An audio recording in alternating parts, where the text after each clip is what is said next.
अभी तक नहीं आ रही थी आवाज? नहीं गुरुजी। आवाज आवाज बहुत बढ़िया आ रही है, मुझको तो मिल रही है बढ़िया आवाज। नहीं, अभी अभी आना शुरू हुई है, इसके पहले नहीं आ रही थी। इसके पहले नहीं आ रही थी? नहीं गुरुजी। नहीं गुरुदेव, बिल्कुल भी नहीं आ रही थी। पता है क्यों नहीं आ रही थी गुरुजी? क्योंकि मैं बोल नहीं रहा था, इसलिए नहीं आ रही थी।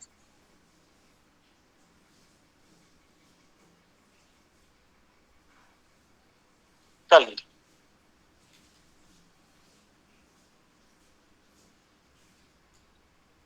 लिख लीजिए। मन के अंग कौन कौन से हैं? आप लोग लिखे हैं? चतुर्थ, चतुर्थेश और चंद्रमा। हाँ, ये हमने आपको मन के अंग को बताया था, चतुर्थ, चतुर्थेश और चंद्रमा। ठीक। अब लिख लीजिए, जब मन के अंगों पर चतुर्थ, चतुर्थेश, चंद्रमा लिख लीजिए, या तो शॉर्टकट में लिख लीजिए केवल मन के अंगों पर।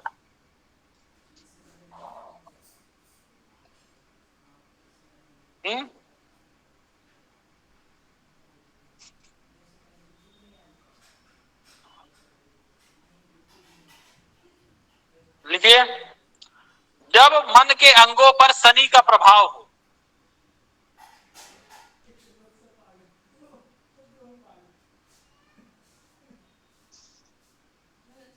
जब मन के अंगों पर मतलब चतुर्थ, चतुर्थेश, चंद्रमा पर शनि का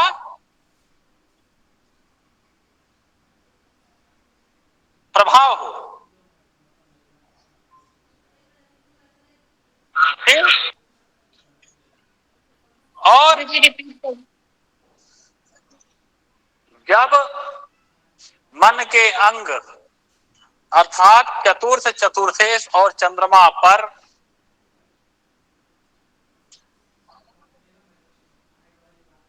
जब मन के अंग अर्थात चतुर्थ, चतुर्थेश, चंद्रमा पर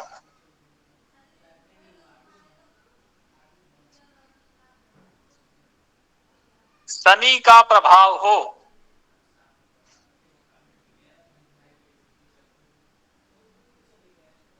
और लग्नेश एवं नवमेश का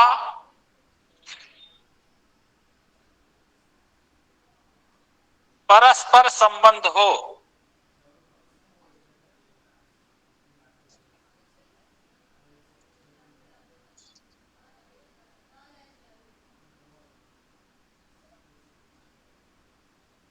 क्या लिखे हैं? जब मन के अंगों पर चतुर्थ, चतुर्थेश और चंद्रमा पर शनि का प्रभाव हो और लग्नेश एवं नवमेश परस्पर संबंध हो।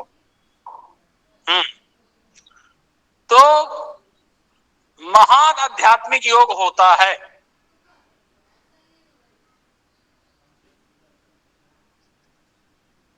ठीक।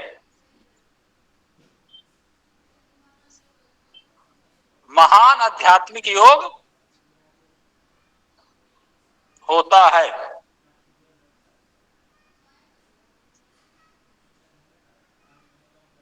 अब क्या लिखे हैं? वहां आध्यात्मिक योग होता है। पूरा पढ़िए एक बार। जब मन के अंगों पर चतुर्थ, चतुर्थेश और चंद्रमा पर शनि का प्रभाव हो और लग्नेश एवं नवमेश का परस्पर संबंध हो तो महा आध्यात्मिक योग होता है। सब लोगों ने लिख लिया? जी गुरुजी। अब समझिए कैसे। एक कुंडली बना लीजिए मीन लग्न की।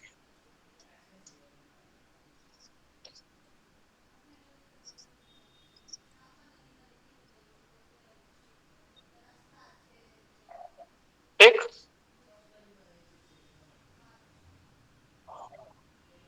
द्वितीय भाव में केतु,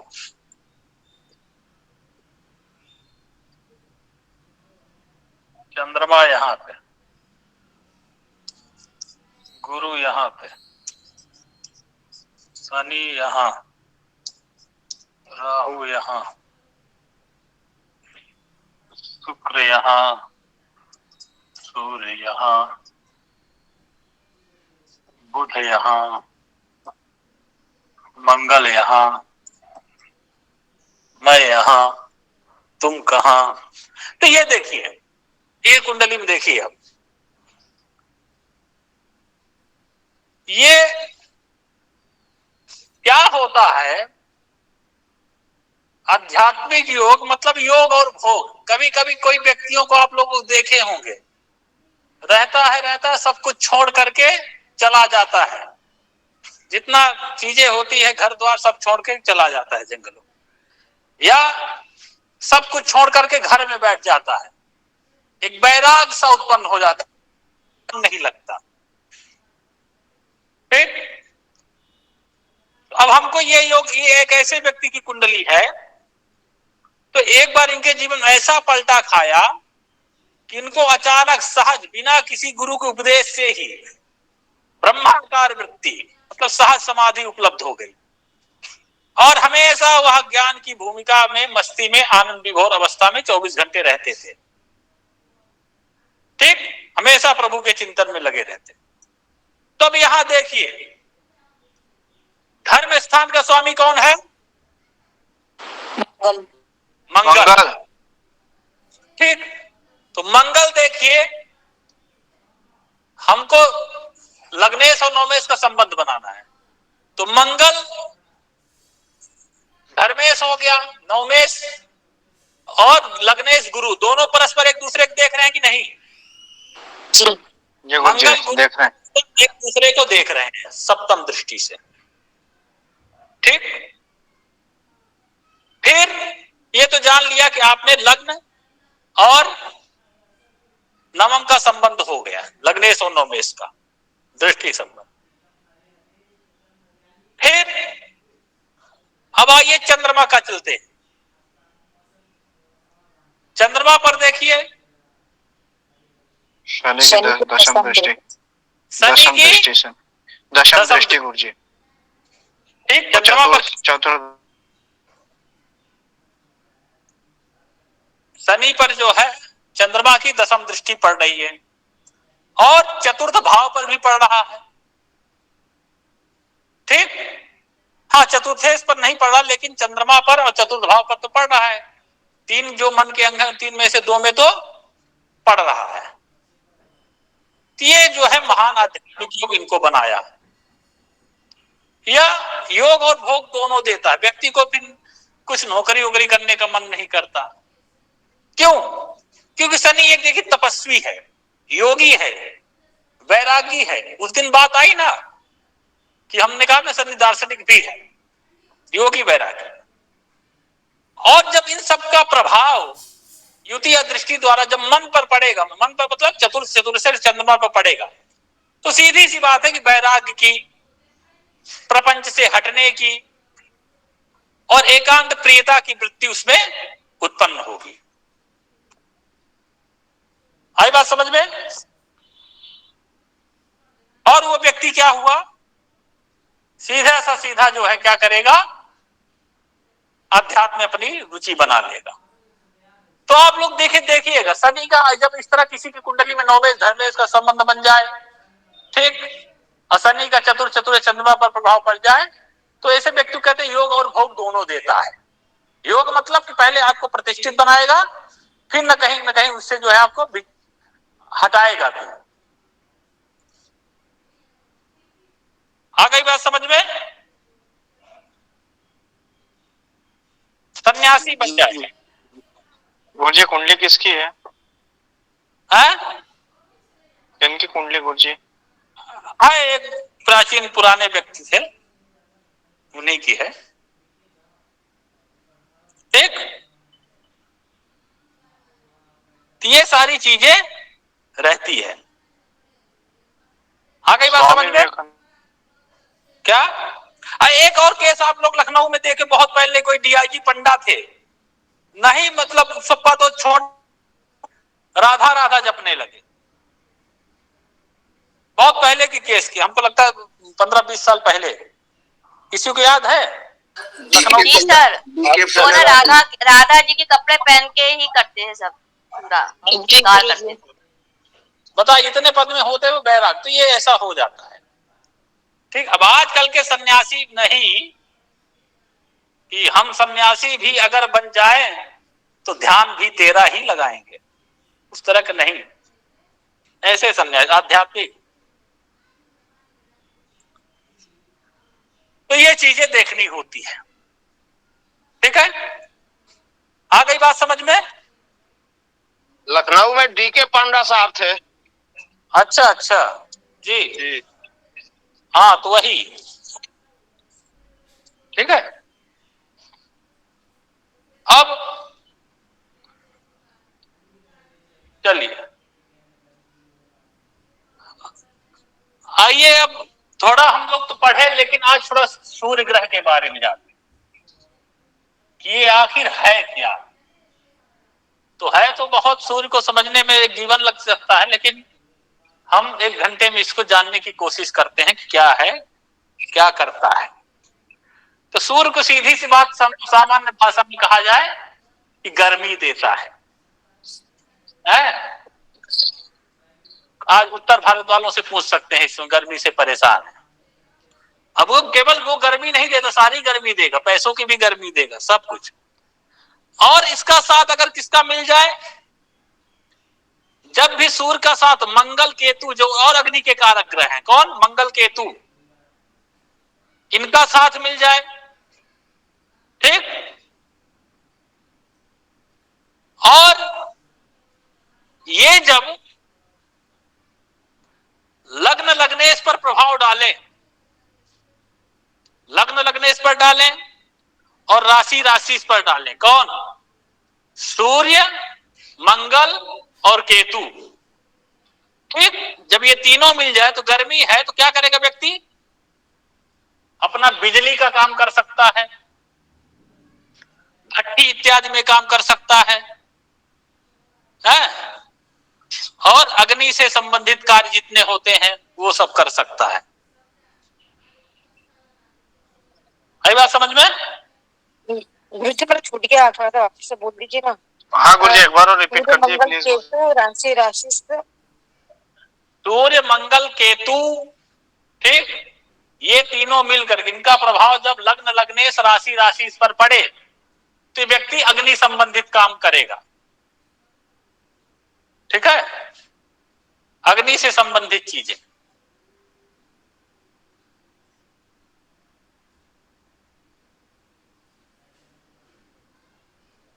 आ गई बात समझ में?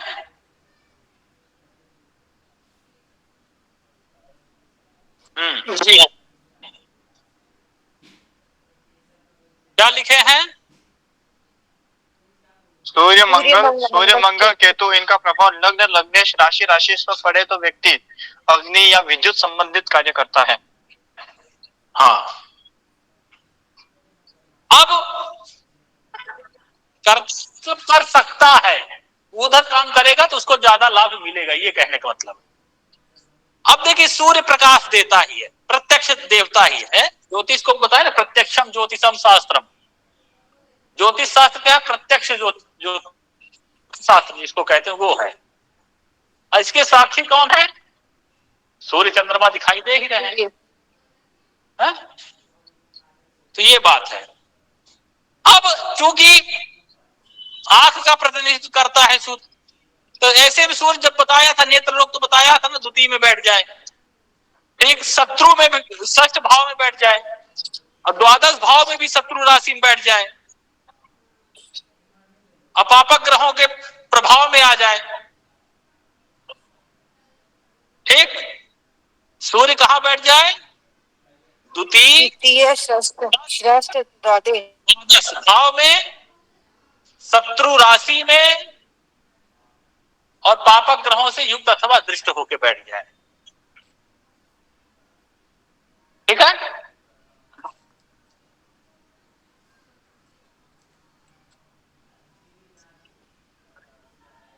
तो क्या करेगा? नेत्र रोक देगा, जी आवाज जा रही है बीच में आपकी, है? बीच में आवाज कट रही गुरु जी। सभी को कट रही है? माइक ऑन नहीं, होता है। नहीं गुरुदेव, चल हुई ठीक। एक बार और रिपीट कर दीजिए। सूर्य द्वितीय, षष्ठ और द्वादश स्थान में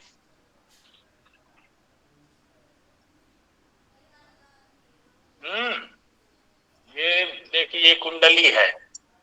सूर्य कहाँ बचे? द्वितीय में बैठ जाए, सूर्य षष्ठ में बैठ जाए और द्वादश में बैठ जाए सूर्य, और शत्रु राशि में बैठ जाए। मान लीजिए 2 लिखा हो शुक्र की राशि, ठीक है, यहाँ 7 लिखा हो, यहाँ 10 लिखा हो, शत्रु के घर में बैठ जाए। अब पापक ग्रहों से प्रभावित हो। पापक ग्रह में तो कौन? वही शनि, मंगल, राहु, इन सबसे युक्त हो, दृष्ट हो, तो ये भी नेत्र में कष्ट देता है। और वही लिख ली है,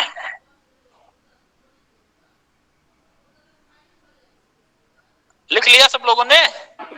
जी गुरु जी। अब यही सूर्य मान लीजिए अष्टम स्थान में बैठ जाए और शत्रु राशि में बैठ जाए, ठीक है, सूर्य यही बैठ जाए, शत्रु राशि में बैठ जाए। शत्रु राशि मतलब मान लीजिए 11 में ही बैठे, शनि की राशि, और पापक ग्रहों से दृष्टिया युक्त हो। सूर्य अष्टम भाव में हो, शत्रु राशि में हो, पापक ग्रहों से युक्त अथवा दृष्ट हो, तो ये क्या करेगा? ये पिता के, ठीक, पिता के आंखों में कष्ट देगा। किसके? पिता के। पिता मतलब पापा जी, डैडी, वो पापा कहते हैं। पापा, पापौ, पापा। पापा मतलब एक पाप करने वाले, पापो मतलब 2 पाप करने वाले, पापा मतलब हे करोड़ों पाप करने वाले पापा। तो पिता को ये कष्ट देगा। क्यों? क्योंकि देखिए ये नवम भाव क्या होता है? पिता का होता है, ठीक है। हालांकि दसम भाव भी पिता का होता है, लेकिन दक्षिण भारत में नवम भाव को पिता का भाव माना जाता है। तो ये क्या करेगा? जब पिता से ये द्वादश हो जाएगा, अगर यहां अष्टम में सूर्य पिता के नेत्रों में कष्ट देगा। अब लगे कुंडली देखे कि भाई पिता के कुंडली में तो ऐसा योग है ही नहीं है, लेकिन बेटे की कुंडली में योग है, पिता उसके भोग रहे हैं, क्या किया जाए? तो ये सारी चीजें हैं, ठीक है। अब देखिए, और सूर्य क्या है? सूर्य जो है ग्रहों का राजा है, ठीक है। सूर्य क्या है? ग्रहराज, ग्रहों का राजा, ठीक है। और राज्य मतलब राजा क्या? राज्य, गवर्नमेंट, नवाब, बड़े जमींदार, अधिकार संपन्न, सत्तारूढ़ व्यक्तियों का आदि का ये प्रतिनिधित्व करता है कौन? सूर्य। तो ऐसे में जब सूर्य इतना बड़ा है, राजा है, गवर्नमेंट, नवाब, बड़े जमींदार है, कोई बड़ा अधिकारी है, ठीक, सत्तारूढ़ व्यक्तियों का है, प्रतिनिधित्व करता है, तो ऐसे में सूर्य अगर ये राज्य, राज्य मतलब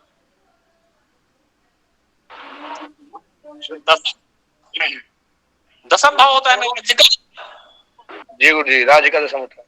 हाँ, और तो जब राज्य का ये संबंध बना ले, या राज्य का स्वामी हो जाए और बलवान हो जाए, ठीक, सूर्य क्या हो? दशमेश हो और बलवान हो जाए, तो व्यक्ति को राज्य संपन्न बनाता है। राज्य संपन्न बनाने का मतलब क्या? या कह सकते हैं सरकारी नौकरी भी दे सकता है, या कोई बड़े पद में प्रतिष्ठित कर सकता है। जी, व्यक्ति को क्या करता है ये राज्य संबंधित योग क्या करता है? अरे राज्य संबंधी मतलब राजा से संबंध बना देगा, अधिकारी बना देगा, या सत्तारूढ़ जो पार्टियां हैं वो उनका आप उनके चहेते हो जाएंगे, अब राज्य मतलब एक आपको अधिकार प्रदान करेगा कि आपके अंडर लोग रहेंगे, या इसी से सरकारी नौकरी का भी योग लगा लेंगे अगर 10 में सूर्य हो जाए। आई बात समझ में? अब केवल सूर्य इतना ही नहीं है, अगर वही सूर्य मान लीजिए द्वितीय हो जाए, नहीं केवल दशमेश नहीं, अगर नवमेश भी सूर्य हो जाए, देखिए दो चीजें, ये राज्य हो गया, ये भाग्य हो गया, ठीक। अगर भाग्य दोनों के मालिक मतलब नवमेश और दशमेश दोनों सूर्य हो जाए तो ये क्या करता है, गवर्नमेंट सर्विस देता है, गवर्नमेंट सर्विस में जाने का योग बनाता है। लेकिन राजकीय चीजें, कई चीजें समझनी चाहिए, केवल यही नहीं कि आप सरकारी नौकरी, या तो आप राजकीय पक्ष आपके अनुकूल रहेगा, शासन प्रशासन से आपका अच्छा संबंध रहेगा, है राजकीय व्यक्ति आप हो सकते हैं, उनके द्वारा मनोनीत किए जा सकते हैं, हाँ मतांतर से आप नौकरी भी करा सकते हैं। राज्य से संबंध मतलब ये होता है। आगे बात समझ में? तो कब सूर्य भाग्येश और नवमेश हो जाए, ठीक। दसमेश हो जाए तो भी गुरु जी? हाँ यार, क्या पहले तो दशमेश है तो बताए, नवमेश क्या लिखा दिया गुरु जी? फिर नवमेश भी वही एक ही चीज, बात ना हुई, नवमेश या दशमेश दोनों सूर्य हो जाए, एक ही ना होगा, नवमेश या दशमेश तो राज्य से संबंध बताता है। गुरु जी दशमेश और शत्रु की राशि में बैठा हो तब? हाँ, तब इसके पहले मैं बताया था आपको कौन सा योग बनता है, किसी को याद है? दशमेश अगर शत्रु राशि में हो, पीड़ित हो, तो क्या होगा? दुष्ट की योग है, फिर दुर्योग बनेगा। दुर्योग का शत्रु राशि में होने से बनता है। व्रण योग, है? व्रण योग। तब दशमेश शत्रु राशि में हो, पीड़ित हो, निर्भाग्य, निर्भाग्य योग तो नवमेश से बैठे। नहीं गुरु जी, दशमेश अगर हमने कर्म सिद्धि योग बताया था कि नहीं? नहीं बताया गुरु जी, कर्म सिद्धि योग बताया नहीं मुझे। बताया था, नहीं बताया गुरु जी। हमने चर्चा की, दशमेश अगर शत्रु राशि हो, पीड़ित हो तो क्या होगा? है भाई, आप जिस कर्म में हाथ लगाएंगे उसमें आप असफलता हाथ लगेगी, चीजें नहीं हो पाएंगी, आप तो नहीं बन पाएंगे। दशमेश बलवान हो तब आपको राज्य अधिकारी संपन्न बनाएगा, ठीक है। शत्रु राशि में तो आपको संघर्ष कराएगा, बताया था। चलिए अब जल्दी जल्दी लिखते जाइए। सूर्य अगर द्वितीय हो, बलवान हो, सूर्य क्या हो, ऐसे लिखिए, सूर्य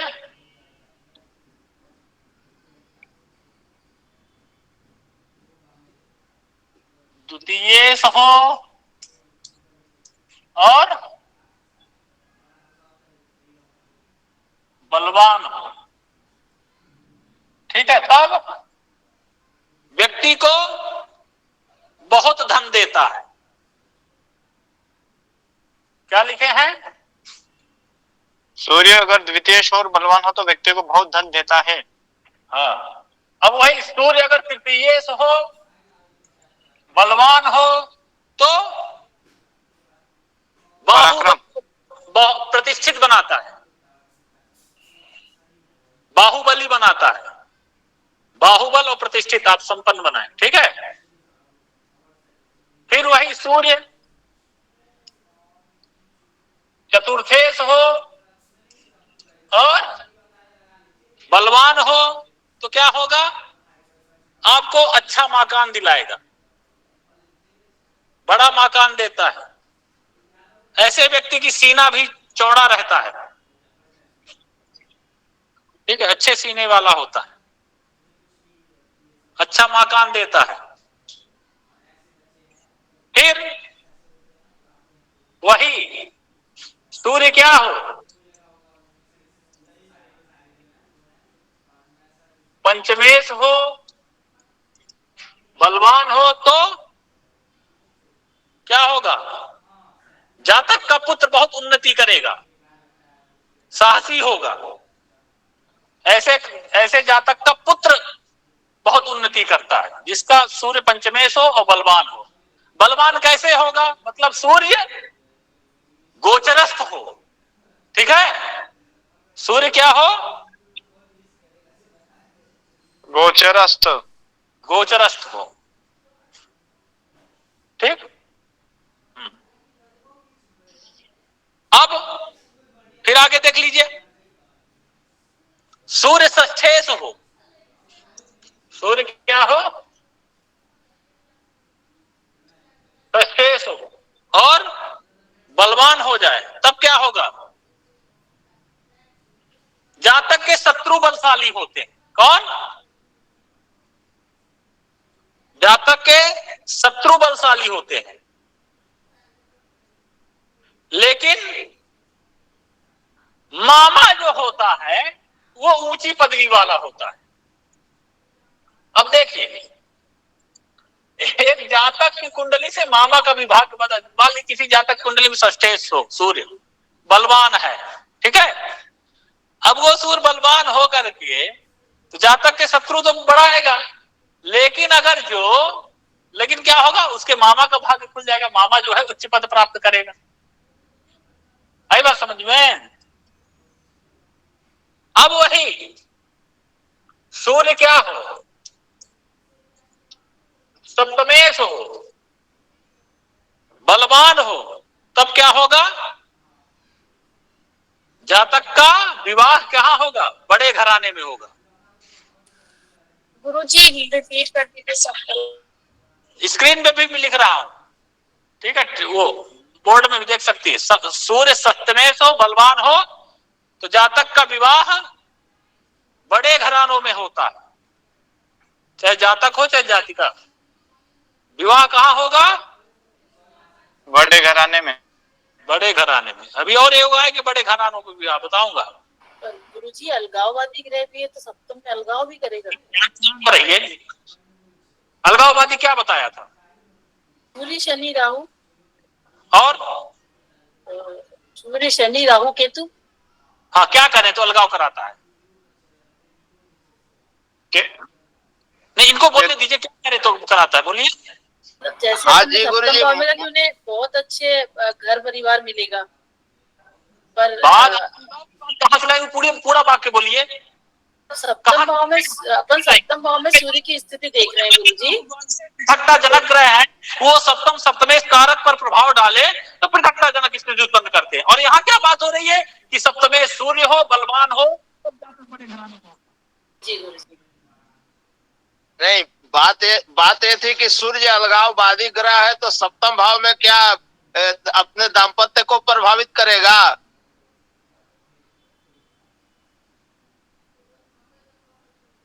सप्तमेश है, सप्तम भाव में नहीं बैठा है।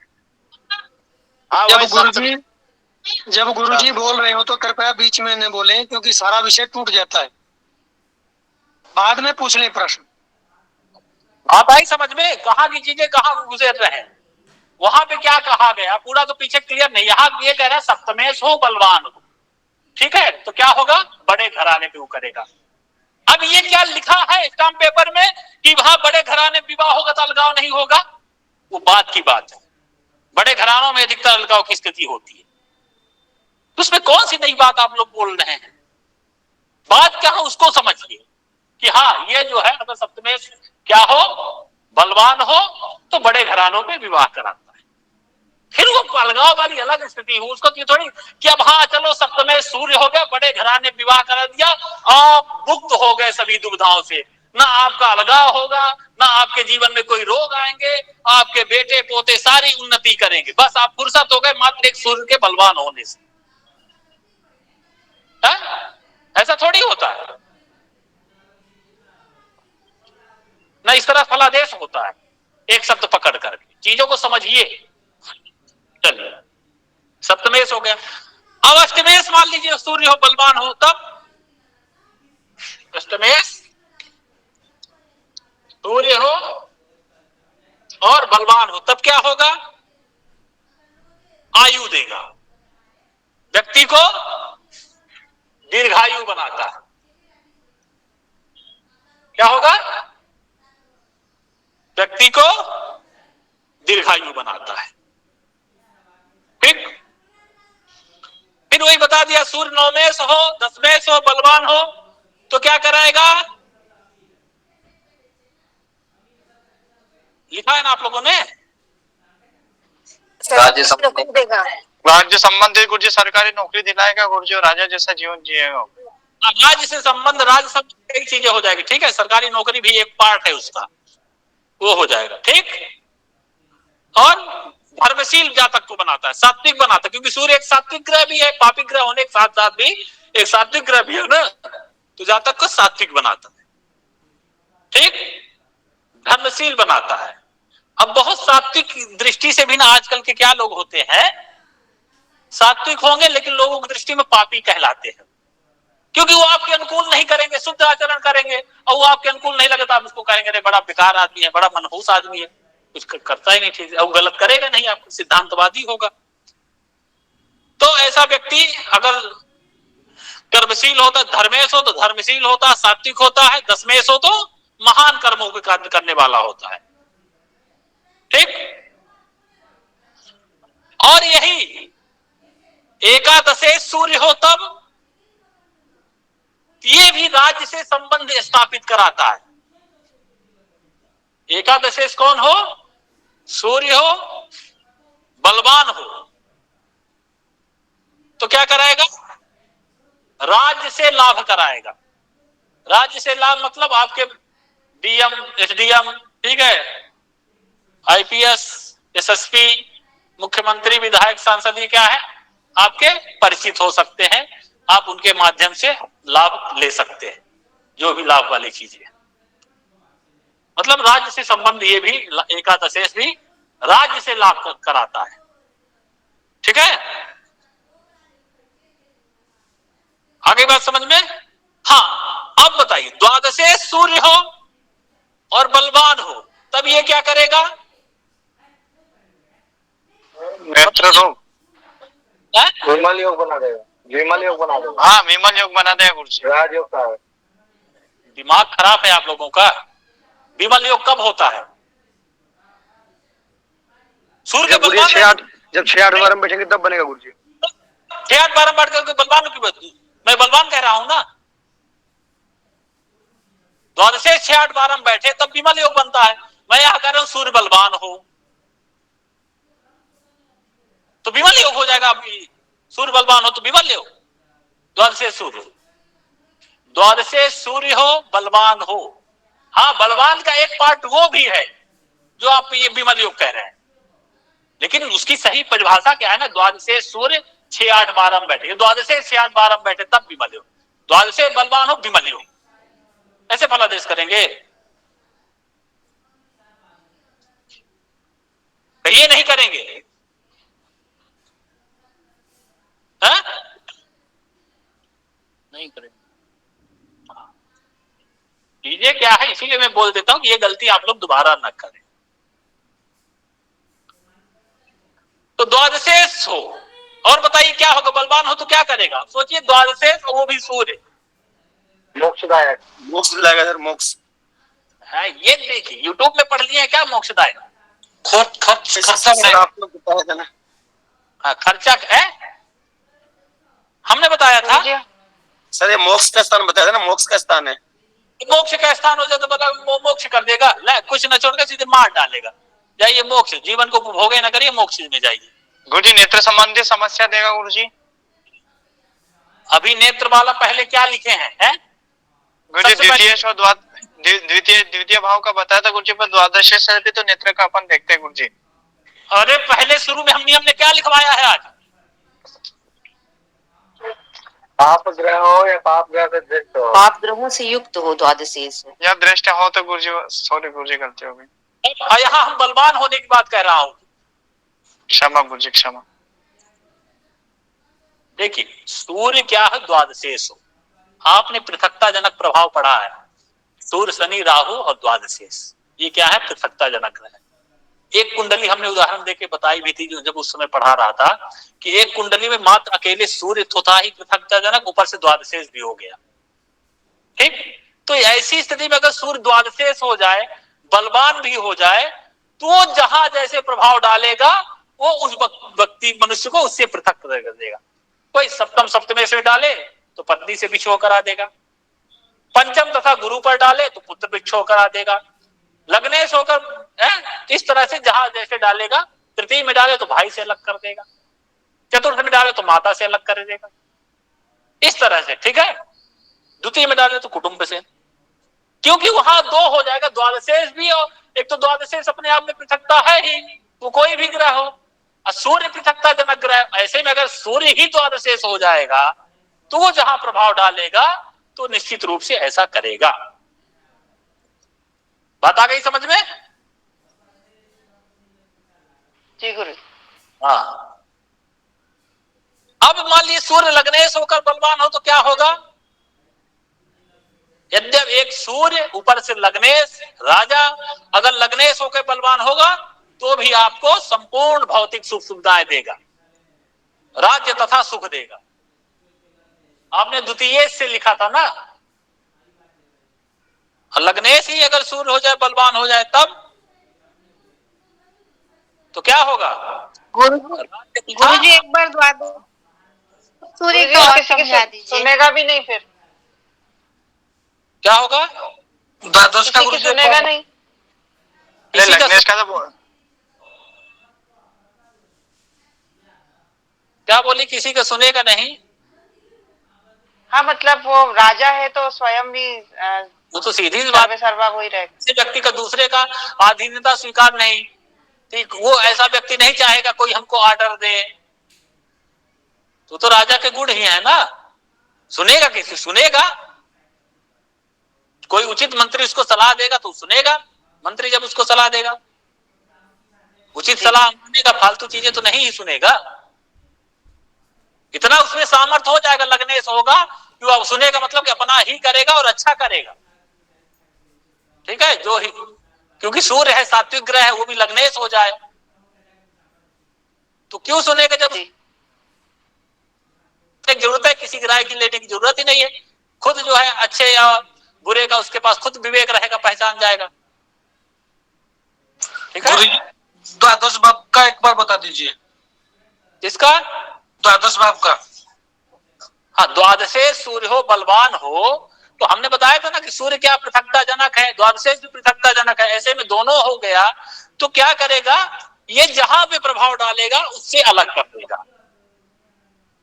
ठीक है, जैसे गुरु जी, हाँ, सूर्य द्वादशेष होकर छठे भाव में हो तो क्या शत्रु से पृथकता करेगा? सूर्य द्वादशेष होकर के षष्ठ में बैठ जाए, ठीक है, तो कौन सा योग बनाया? विमल विमल योग बनाया। विमल बोलो जुबा केसरी। सुने, शांत रहिए। क्या है, अब यहां थोड़ा समझिए चीजें ना अपने आप में कि द्वादशे सूर्य हो, षष्ठ में बैठे, विमल योग बनाया, और क्या बनाया? शत्रुहंता योग बनाया। लिखा था आपने कि षष्ठ भाव में सूर्य बैठा हो शत्रुहंता योग आएगा, लेकिन षष्ठ भाव से ये तो चीजें हो गई। ठीक है, शत्रुहंता योग बनाया मतलब शत्रुओं से आपको अलग किया, मुक्त किया, एक तो ये बात। लेकिन कहीं न कहीं पृथकता जनक ग्रह होने के कारण से मामा से भी आपका संबंध नहीं बनने देगा, मामा से आपके वैचारिक मतभेद हो सकते हैं। आई बात समझ में? जी हाँ, सामंजस्य से फलादेश करना है, एक शब्द को एक योग पकड़ करके नहीं। विमल योग बनाया, शत्रुहंता योग बनाया, वो तो देगा, अपना फल देगा, लेकिन कहीं ना कहीं मामा, जरूरी थोड़ी कि जो सब राजयोग है तो मामा से उसका अच्छा ही संबंध रहेगा। ये गुरुजी सप्तमे द्वादशेष होकर सप्तम में बैठेगा तो जीवन साथी से अलग करेगा। ये तो मैंने नहीं बोला। सप्तम द्वादशेश होकर के केवल ये कंडीशन नहीं है कि सप्तम में बैठ जाए, हमने कहा द्वादशेश हो, बलवान हो और फिर सप्तम में इस पर प्रभाव डाले तब वो करेगा। केवल नहीं द्वादशेश होकर सप्तम में बैठ जाए तब, ऐसे नहीं, बलवान भी होना चाहिए। सामान्यतः सप्तम में सूर्य चला जाता है, दिग्बल में उसको जो है बल नहीं मिलता। हाँ, अगर वहां पे आपने जाके उच्च का हो गया, ठीक है, तब हो सकता है, लेकिन उच्च का होगा ही नहीं वहां जाकर के, क्योंकि जब द्वादशेश कब होगा, जब पंचम राशि वहां पे रहेगी।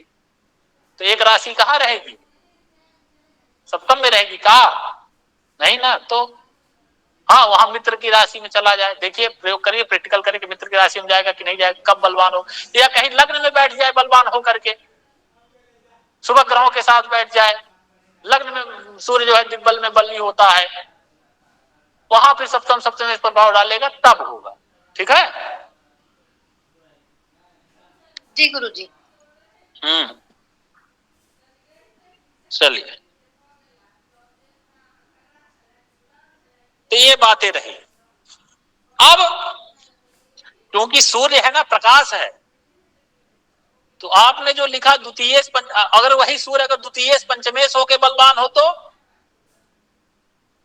एक चीज और जोड़ लीजिए, द्वितीय पंचमेश दोनों क्या है, विद्या के स्थान है ना, तो व्यक्ति को उच्च शिक्षा देगा। सूर्य द्वितीय और पंचमेश होकर बलवान हो तो व्यक्ति को, जातक को उच्च शिक्षा देगा। बलवान की बात चल रही है।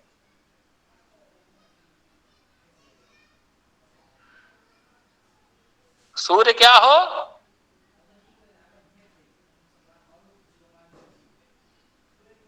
द्वितीय और पंचमेश होकर बलवान हो जाए तो उच्च शिक्षा देता है गुरुजी।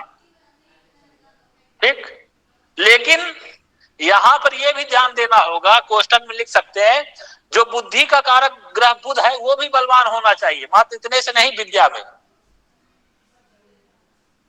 बाकी तो आप ऊपर लिखे द्वितीय बलवान हो तो ये देगा, पंचमेश बलवान हो, लेकिन विद्या उच्च शिक्षा तब देगा जब बुध का भी सपोर्ट हो, मतलब बुध भी बलवान होना चाहिए। ठीक है, अब सूर्य जो है प्रकाश है, ये सब वस्तुओं को क्या करता है, ऊर्जा देता है, और इसको पिता भी कहा गया है। और पिता का विचार आप कहां से करते हैं, नवम भाव से करते हैं, दशम। ठीक है, पिता का विचार देखिए, अपने उत्तर भारत में दशम से भी कई ग्रंथों में कहा गया है, लेकिन नवम वाला थोड़ा ज्यादा वो देखा गया है। तो नवम से भी, आप दक्षिण भारत में नवम भाव से ही पिता का विचार होता है। चलिए मान लीजिए दशम से भी हो, ठीक है, तो अगर जो दशम में सूर्य अगर जो क्या हो, सूर्य बलवान हो और दशम दशमेश या नवम नवेश बलवान हो, तो निश्चित बात है पिता को दीर्घायु बनाएगा, पिता को धनी बनाएगा, पिता को सुखी बनाएगा, पिता को स्वस्थ बनाएगा, पिता को उच्च पदवी देगा। अगर वही दशम दशमेश या नवम नवेश सूर्य अगर पीड़ित हो तो पिता को जो है पीड़ित करेगा, पिता को अस्वस्थ बनाएगा, और कहीं ना कहीं पिता को पदच्युति भी करा सकता है। ठीक, अब आपने बलवान पढ़ा, ठीक है, अब वही निर्बल अगर वो भाव होगा, स्वामी हो करके अगर निर्बल हो तो जो चीजें कहीं कहीं उसका उल्टा समझिए, समझ जाएंगे ना। जी गुरु जी। जी गुरुजी। हाँ, विद्वान लोग हैं आप लोग, सब समझ जाएंगे, बस पढ़ते नहीं है थोड़ा। एक घंटा तो बड़े ध्यान से सुनते, लगता है वाह, लेकिन जो है मेहनत नहीं करते जाकर। चलिए, तो इस तरह अब सूर्य हड्डी का कारक है, लग्नेश होकर निर्बल होगा तो क्या करेगा, हड्डी क्या देगी, आप लोग जानते हैं। किस नंबर का स्वामी है, 5 नंबर राशि का स्वामी है। 5 नंबर कहाँ रहती, पेट में रहती है। तो अगर सूर्य पीड़ित होगा तो निश्चित रूप से पेट में देगा, ये आपको बता ही जा चुका है। सूर्य क्या, ये जगत की आत्मा है। सूर्य आत्मा जगतस्थस्य, किसी भी गूढ़ आंतरिक आधारभूत तत्व का निरीक्षण ये किससे, सूर्य से किया जाना चाहिए। जैसे ये जो व्यंजन है का खा गा गा, ये क्या ईश्वर की सहायता से ही न बनते हैं। उसी तरह सूर्य की सहायता के बिना समझ लीजिए कोई भी चीजें जो है थोड़ी सी मुश्किल लगने लगती है। इसलिए कुंडली में सूर्य का बलवान होना समझ लीजिए बहुत अच्छा माना गया है। निर्बल हो तो थोड़ा जीवन कष्टमय होने लगता है। सूर्य तेज तेज ही अगर जो निर्बल हो गया, शरीर भी काम नहीं करेगा, तो सारी चीजें जो है प्रतिकूल होने लगती है। हर एक काम में संघर्ष करना पड़ता है। ठीक, ये मुख्यतः बातें हमने सूर्य से जानी। ठीक है, बहुत बड़ा ज्योतिष शास्त्र है, बहुत सारे योग हैं, लेकिन देखिए अभी तक आप लोगों ने देखा होगा पढ़ाने को तो ऐसे ही योग पढ़ा देते 1 महीना, सब अच्छे लगते आपको, लेकिन जीवन भर कुंडली में खोजते रह जाते, मिलता भी नहीं। अब आप लोग जो पढ़े हैं वो कहीं ना कहीं मिल जा रहा है कि नहीं है? मिलते हैं गुरुजी, मिल रहे हैं सब्जेक्ट गुरुजी 100% मिल रहे हैं गुरुजी, क्या 100% मिल रहे हैं गुरुजी। हाँ, अब जो चीज आपसे पूछी जाए आप वहीं पे जाएंगे, उस विषय पे जाएंगे। आप तलाक संबंधित आप वहां जाएंगे, वो योग देखेंगे। कोई भी चीजें जाननी हो आप व्यक्ति उस तरफ जाएंगे। अंदाज में फलादेश तो नहीं ही करेंगे कि हाँ ऐसा है, ये यहाँ बैठा है तो ये होगा। कोई कहीं से आया गलत लेकर के आप उसको समझेंगे नहीं, आप में ऐसा नहीं है, वो नीच बताया, लेकिन आपकी कुंडली में नीच भंग राजयोग बन रहा है। जिसने बताया उसको नीच भंग राजयोग का बारे में नहीं पढ़ा है, इसलिए बता दिया कि नीच का है, इसकी वजह से आपको। ठीक, तो अपना अधिक से अधिक पढ़ते रहिए। तो ये आज हमने सूर्य के बारे में जो मुख्यतः बातें थी वो हमने जाना। कहने का मतलब सूर्य जो है आत्मा, ठीक, सूर्य जिसका बलवान है तो व्यक्ति उत्साही होगा। ठीक है, कोई भी जो है कार्य करने के में पीछे नहीं हटेगा, करेगा, नहीं आएगा तो सीख करके करेगा, लेकिन वो करेगा, उत्साही होता है व्यक्ति। वही कुंड हाथ में जिसका सूर्य पर्वत उच्च हो तो ऐसा व्यक्ति उत्साही होता है, विद्वान होता है, धर्म कर्म करने वाला होता है, धार्मिक होता है, सात्विक होता है, सिद्धांती व्यक्ति होता है। जो जो आप उसको जान ले फलादेश कर ले। एक अच्छे राजा के जो गुण होते हैं आप देख सकते, चिंतन करिए क्या क्या हो सकता है। फलित है ना, किताबों से ज्यादा, पढ़ने से ज्यादा आपका चिंतन सबसे बड़ा महत्वपूर्ण है।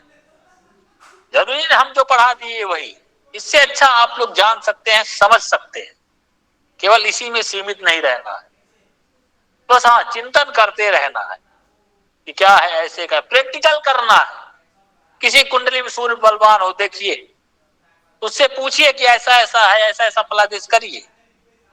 10-20 में आप देखे, 40 में देखे, चीजें आपको सही हुई तो वो आपका अपना अनुभव हुआ, अपना रिसर्च हुआ। फिर आप आगे, शुरू में मान लीजिए गलत हो सकता है, लेकिन आगे जो है गलत नहीं होगा। आई बात समझ में? और किसी को कुछ जिज्ञासा? गुरुजी एक प्रश्न था। जी बोलिए। भूलने की बीमारी कौन से ग्रह से देखी जाती है? कौन सी?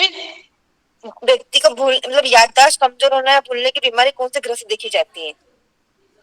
भूलने की बीमारी जैसे बच्चे बोलते हैं ना कि हमको याद नहीं हो रहा, हमारा याद करा भूल जाते हैं, ऐसी चीजें सबके साथ में होती है। हाँ हाँ बिल्कुल। अब देखिए इसके लिए केवल एक ग्रह को वो बता देना सही नहीं रहता। इसीलिए ना थोड़ा आयुर्वेद का भी ज्ञान, चिकित्सा का भी ज्ञान होना चाहिए।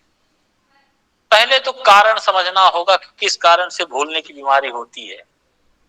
कौन सा अंग विकृत हो जाता है कि सीधा असर दिमाग में पड़ता है, कि या खून की कमी से, या नस की प्रॉब्लम से, या हड्डी के, इस तरह से। ठीक है। और ये भूलने की बीमारी वात पित्त कफ है, इन तीनों में से किसके अंतर्गत आता है? कौन सा, जब तीनों में से वात पित्त कफ में कौन सा ज्यादा पीड़ित हो जाता है, विकृत हो जाता है, कौन सा धातु? किस वजह से ये होता है? क्योंकि वात पित्त, जितने रोग है सब तीनों के अंतर्गत विभाजित किए, वात पित्त कफ से। 80 तो बात के बताए गए क्या क्या है, इसको जानना होगा। सामान्यतः ज्योतिष शास्त्र में तो बुध है, लेकिन अब ये पढ़ लिया हमने कि पेट में सिंह राशि होती है, ठीक। अब सिंह पेट में बीमार है, जरूरी नहीं कि सूर्य की वजह से होगा। हाँ, उसका कारक सूर्य होता, लेकिन कभी कभी कुंडली में जो है और ग्रह हो सकता है। शनि भी जो है वायु कारक है, तो वो भी पेट में प्रॉब्लम दे सकता है। तो इसके लिए थोड़ा आयुर्वेद का भी पढ़िए किताब, अपने सरल टीकाएं है तो उसमें भी क्या समझ जाएंगे, उससे भी आपका चिंतन बढ़ेगा कि कौन ये किस विकार से होती। फिर उसमें ज्योतिष में सामंजस्य स्थापित करिए, तो और वो आपका क्लियर होगा और आप समझ लेंगे कि भूलने की बीमारी शुरू कहां से होती है। शरीर का ऐसा कौन सा अंग प्रभावित हो जाता है जो सीधा दिमाग में असर करता है, क्या भूलने लगते हैं? सर गुरुजी, पित्त के बढ़ने से और खून की कमी से, दो कारण। अब केवल शनि का प्रभाव और शनि और मंगल का प्रभाव, क्या ये पढ़ी है कहीं आप? नहीं गुरुजी, आपने बोला उससे मैंने बात पकड़ के आपको उत्तर दे रही हूँ। कैसे नहीं, पुस्तक पढ़िए, देखिए क्या कैसे। तब सामान्यतः तो बुद्धि का होता है, बुद्धि का कारक बुध, पंचम पंचमेश और बुध, इस पर अगर जो शनि का प्रभाव पड़ जाए, तो मंद कारक ग्रह है, ठीक है। अब वो अगर करे आपकी मंद हो जाएगी, चीजें भूल जाएंगे, फिर ऐसा नहीं बाद में वो आपको याद भी हो जाएगी, ऐसा भी होता है।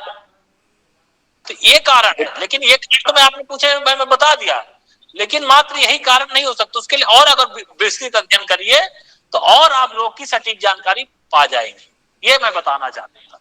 गुरुजी कौन सी बुक में से पढ़ सकते हैं? कौन सी बुक में से पढ़ सकते हैं ये टॉपिक है? कौन सी किताब में से पढ़ सकते हैं टॉपिक ये? तो अभी चरक संहिता अपने आप में ही जो है सभी को लिए समेटे हुए है। अच्छा, वो ले लीजिए। तो गुरुजी एक प्रश्न पूछूं क्या? जी बोलिए। लेकिन गुरुजी इस सब्जेक्ट से जुड़ा हुआ नहीं है। कौन है? ज्योतिष का ही है गुरुजी, लेकिन आज के पढ़ाए हुए से उसका कोई संबंध नहीं है। अरे बोल दीजिए, इतना क्यों भूमिका बना? गुरुजी कुछ जैसे अभी इलेक्शन चल रहे हैं, कुछ ज्योतिषी बताते कि भारत में इसकी विजय होगी, तो भारत की कुंडली कैसे बनाते हैं गुरुजी? या मध्य प्रदेश की या उत्तर प्रदेश की कुंडली कोई ज्योतिषी बना के और फिर उत्तर प्रदेश मध्य प्रदेश इनका वो बताते हैं? हाँ, ये भी भारत की कुंडली लोग बनाने लगे हैं। तो भारत का जन्म कब हुआ था ये पता है किसी को? नहीं पता गुरुजी, लेकिन बनाते हैं। तो भारत की कुंडली कैसे बना दी है? गुरुजी इसके पहले जो बनाए थे वो 1947 वाला जब विभाजन हुआ था उसके बाद से बनाए थे। कि आपको जेल में डाल दिया जाए, आप किसी के अंडर काम कर रहे हैं, और जब आप जेल से निकले, उसके जो है चंगुल से आप बाहर निकले, तब आपकी एक अलग कुंडली बनी। ये कोई बात हुई? भारत का है उसका कुछ समय सीमा है क्या? कि कुंडली जब बना जाता है वो तो बचपन में ही बना जाता है, माता पिता बना देते हैं। लोग ये बात उसकी कह रहा हूं, लोग भारत की कुंडली बनाते हैं, ठीक है। तो भारत की कुंडली किस आधार पे आप बनाते हैं? भारत का जन्म हुआ किसी को पता है? यह कह ली 1947 में जब भारत आजाद हुआ, ये कौन सी बात हुई आजाद हुआ? कोई व्यक्ति है जेल में है, जब जेल से निकले तब कहे भाई तुम इस समय जेल से छूटे, ये अब तुम्हारी कुंडली हुई। ये तो ऐसी बात हुई, ये तो कोई बात नहीं हुई। क्या जातक विचार जो हो रहा है, जातक विचार जब हो रहा है उस हाँ। समय कोई समय सीमा है? जब खराब समय चलता है वो पहले से ही तो पता हो जाना चाहिए कि आपका 40 साल में खराब होगा, ऐसा कुछ समय सीमा है क्या? बिल्कुल पता है। अच्छा, आप तो सीधे से जान जाएंगे ना। आप आज पहला दिन क्लास कर रहे हैं क्या है? नहीं। हाँ, आपकी आवाज प्रश्न से लग रहा है। चलिए, तो ये जाएगा देख करके आप 40 साल का क्या, आप एक एक पल पल का बता सकते हैं। किस दिन आपका ऐसा जाएगा, ये दिन आपका ऐसा रहेगा, इसके अगले 20 दिन ऐसा रहेगा, अगला साल ये ऐसा जाएगा, इस साल ये आपका भाग्योदय होगा, इस साल आपका विवाह होगा, इस साल बच्चे होंगे, इस साल आपका प्रमोशन होगा, इस साल आपको शारीरिक कष्ट रहेगा, इस साल में आपकी इतने बजे मृत्यु होगी, तो सब पता चल जाएगा। तो फिर ये कैसे फलादेश करते हैं गुरुजी इलेक्शन का? आपदा भूकंप भारत में आएगा या नहीं आएगा, तो इसका उपाय क्या है? ज्योतिष के 3 अंग है, सिद्धांत, संहिता, होरा। ये जो हम पढ़ रहे हैं ये होरा है, ये व्यक्तिगत है, ठीक है जी। ये आप पर्सनल कुंडली है। ये जो देश का फलादेश करते हैं, कब बारिश होगी, कब भूकंप आएगा, कब उल्कापात होगा, कब बाढ़ आएगी, ये संहिता के अंतर्गत आता है। वो भी अपने आप में एक स्वतंत्र विषय है। हम भारत की कुंडली का, तो भारत की कुंडली जो करते सब निराधार है। भाई आपको जन्म पता है भारत कब हुआ, जब नहीं तो क्यों आप भारत की कुंडली, स्वतंत्र भारत की कुंडली, ये कोई बात नहीं हुई, ठीक है। आप लोग ऐसा मत करिएगा, बिल्कुल नहीं करेंगे। प्रश्न कुंडली विद्यालय से ये संदेश जाए आप लोगों में, और आप लोग भी ये करें, क्योंकि ये कोई बात देखिए, आप लोग समझिएगा ऐसा कुछ होता है कि स्वतंत्र भारत, ये कोई लॉजिक हुआ? तो ऐसा बिल्कुल नहीं करना है। उसके लिए जगल लग्न होता है। जगल लग्न मतलब कि आपका जब वर्ष प्रवेश हुआ उस समय की ग्रह स्थिति देख लीजिए, सारे भावों में देख लीजिए कौन ग्रह है, उससे आप पूरा फलादेश करते हैं। फिर एक तात्कालिक स्थिति होती है, वृष्टि के जैसे स्त्रियां गर्भ धारण करती हैं, उसी तरह बादल भी गर्भ धारण करते हैं, ठीक। अब उनका भी गर्भपात होता है, जैसे कभी कभी देखिए बिन मौसम बरसात हो जाती है, वो बादलों का गर्भपात है, ठीक है। कि जब यहां से ये वायु चली तब ऐसा तो गर्भपतित होता है। ये देखता है आकाश में अगर ये स्थिति है तो इतने दिन बाद यहां पे बारिश होगी, ठीक है। फिर जब मेघ गर्भ धारण करते उसका बताया कि 195 दिन बाद वृष्टि होगी। गर्भ के लक्षण बताया गया, ऐसी इस दिशा से हवा चले इसका मतलब मेघ गर्भ धारण कर रहे हैं, ठीक। कुछ भी सद्दो वृष्टि के लक्षण है, कहा मार्जारा भी अवनिम लिखन थे, अगर बिल्ली नाखून से अगर जमीन कुरूदे तो समझ लिए 24 घंटे के अंदर बारिश होने वाली है। अगर चींटियां अपना अंडा लेकर के अगर निकले तो जान जाएगी 24 घंटे के अंदर बारिश होने वाली है। इस तरह के भी कुछ लक्षण होते हैं, और तमाम ग्रह स्थितियां होती है, ठीक। कि कौन ग्रह कहाँ है, अब कहा एक रासौ यदा यान्ति चत्वारा पंचमा ग्रह प्लावयन्ति मही सर्वम रुद्रया जलेनवा। यदि एक राशि में 4 या 5 ग्रह हो जाए तो पृथ्वी उस समय जल से मग्न हो जाती है, ठीक। और अगर 6 ग्रह एक राशि में तो राजाओं में परस्पर मतभेद होता है। प्रत्येक अमावस्या का विचार होता है कि अमावस्या शुभ दिन में पड़ रही कि पाप दिन में पड़ रही। शुभ दिन में पड़ रही तो ठीक है, अगर पाप दिन में पड़ रही तो प्रजा के लिए हानिकारक होती है। ये जो संहिता ज्योतिष है वो उसके अंतर्गत आता है। संहिता ज्योतिष की किताबें जैसे बृहद संहिता हुई, नारद संहिता, वशिष्ठ संहिता है, ये सब आप आराम से पढ़ करके ये सब चीजों के बारे में जान सकते हैं, ठीक है। वो समष्टिगत मतलब ग्रह नाम सामूहिको प्रभावो नाम संहिता, जहां ग्रहों का सामूहिक रूप प्रभाव पड़े, व्यक्तिगत नहीं कि देश दुनिया में क्या होने वाला, कब तेजी मंदी आएगी, कब इस चीज का रुई के दाम बढ़ेंगे, कब तेल का दाम बढ़ेगा, चीनी गुड़ के भाव कम होंगे, सोना कब सस्ता होगा, कब, ये सब संहिता के अंतर्गत आराम से आप जान जाएंगे। संहिता का विषय है, ठीक है। केवल ज्योतिष मात्र, ये तो केवल हो रहा का हम अपना पढ़ रहे हैं, लेकिन अपना तो नहीं पढ़ना पड़ेगा, देश को भी, आप जिस देश में रह रहे हैं उसको भी जानना होगा। अपना क्या, अब आपकी कुंडली में राजयोग है, पता लगा इसमें नौकरी लगेगी इस साल में, अब सरकार ने कोई वैकेंसी ही नहीं निकाली तब क्या होगा। अब पता लगा कि आपने दिसंबर में जो है नौकरी का योग है, अब दिसंबर में आचार संहिता लग गई तब क्या करेंगे, कोई वैकेंसी निकल, इंटरव्यू हो, तब कैसे योग होगा। तो ये भी एक ज्योतिषी को पढ़ना चाहिए, संहिता भी देखेंगे। अगर होगा आगे तो एक संहिता की भी क्लास चलाई जाएगी, ठीक है। चलिए आज के लिए इतना है, कल मिलते हैं। जय गुरु, जय गुरु। गुरु जी एक बात गुरु जी प्रश्न बता दीजिए गुरु जी। हाँ क्या बोलिए गुरु जी मैं बोल रहा था चिकित्सा की किताब बता दें। सत्येंद्र क्या बोल रहे हैं? चिकित्सा की किताब। हाँ आयुर्वेदिक मेरे मन में प्रश्न चल रहा, मैं गुरु जी पूछूंगा, शाम में ऐसा सोच रहा था मैं। गुरु जी ट्रांसपोर्ट के लिए कौन सा योग देखना चाहिए? ट्रांसपोर्ट इत्यादि के लिए कोई योग बनाया है गुरु जी? किसके लिए? ट्रांसपोर्ट का बिजनेस करना है उसके लिए कोई योग कर गुरु जी ऐसा कुछ? उसका तो बताया था ना, चंद्रमा ही है ना ट्रांसपोर्ट का कारक। ट्रांसपोर्ट का कारक अच्छा जी गुरु जी। ठीक चंद्रमा नवाज गुरु जी आयुर्वेदिक चिकित्सा वाली किताब बता दीजिए कौन सी? चरक संहिता गुरु जी बताया, चरक संहिता है जी।